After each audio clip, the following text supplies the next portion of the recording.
All right, y'all, it's Monday. It's time to help the people.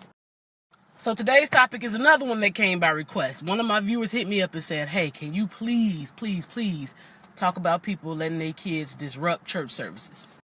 So I thought about it for a second, and I realized that last Sunday was Easter, and I said, yep, I already know them kids was off the chain.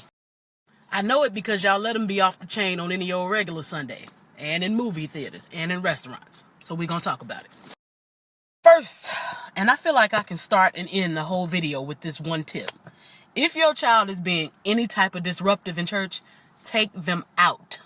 Don't sit your black self or your white self or your whatever self in that bench and let your babies holler and laugh and scream and cry all over the word. All churches either have a bathroom, a vestibule, a lobby, or a parking lot. Take them there. You take them there. Here's what you parents have to understand, okay? We don't know how to tune your babies out like you do. Now, y'all have a ton of practice because y'all let them rip and run and act like hillbillies at home. We don't have that same practice. We're not accustomed. So when they cry and kick the back of seats and be crawling all up the side of your head, we can't act like we don't see it.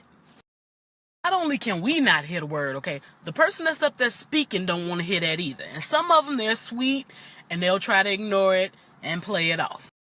But one day you're going to come across one of these savage pastors and they're going to stop clean in the middle of their message and they're going to put you and your little joke on blast. Then you're going to be talking about, I ain't coming back to this church no more. And for what?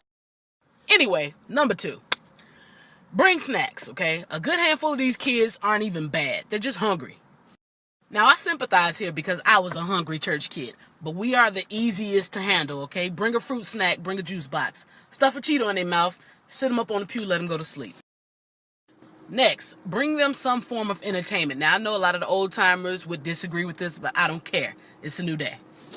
Now, today's church kids are very fortunate in the way that a lot of people seem to be more lenient about, electronics in the church, and I'm with it. Now, when I was coming up, our options were limited. You had a pen and paper, or you could go to sleep. But see, they have iPads, video games, all that good stuff now. No reason to be disruptive.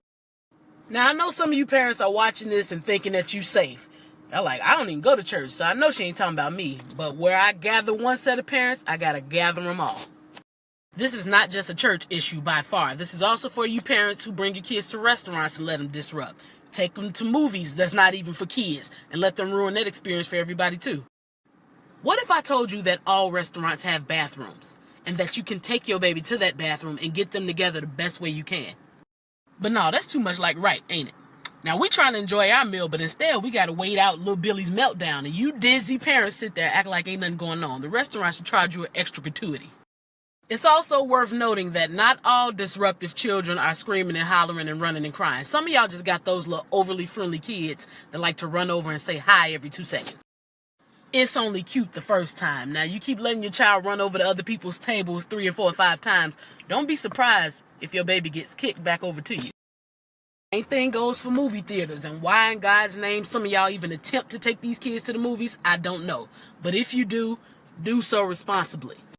You don't let them kick the backs of chairs and throw popcorn and ask questions the whole 2 hours. And if they tell you they got to pee, yes, you do have to get up and take them. And I know what you're thinking.